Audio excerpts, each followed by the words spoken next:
गमनागमनर समस्या।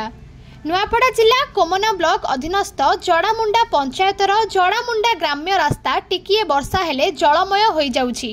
घर बाहरिले रास्तारे जमिथिबा पानी रे पसी यातायात करूछंती। एही ग्राम रास्तारे बहु गाँवर लोक निर्भर करिथांती।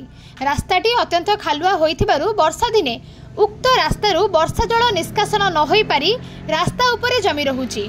प्रत्येक दिन एही रास्ता देई शह शह संख्यार लोक माने यातायात करुथिबा बेले बहु दुई चकिया और चारि चकिया जान मध्य यातायात करिथांती। पानी भितरे पसी यातायात करुथिबा जानवाहन गुड़िक खाल खमारे पड़ी अनेक समय दुर्घटनाग्रस्त हेउछंती। विशेषकर कोमलमती स्कूल छात्र छात्री माने एही पानी भर रास्तारे यातायात करुथिला बेले एथिरे पड़ी बही बस्तानी और पोशाक पत्र ओदा हेउथिबार देखा देइछि। रास्तारे सबुबेले पानी भर्ती होई रहिथिबारु एथिरे विभिन्न अलिया आवर्जना पड़ी पची सड़ी दुर्गंधमय परिवेश सृष्टि करुछि। फलरे मशा माछी डासाक प्रादुर्भाव बढ़िबारे लागिछि।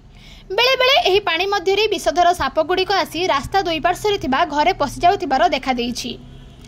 सब समय लोक माने एही पानी भितरे पसी यातायात करुथिबारु सेमानंकु थंडा सर्दी ज्वररे पीड़ित हेउथिबा प्रकाश करिसंती। रास्ता निर्माण समय अत्यंत खालुआ कराजिबा एवं पानी निष्कासनर व्यवस्था होई नथिबा बेले टिकिए वर्षा हेले एभली अवस्था सृष्टि हेउछि।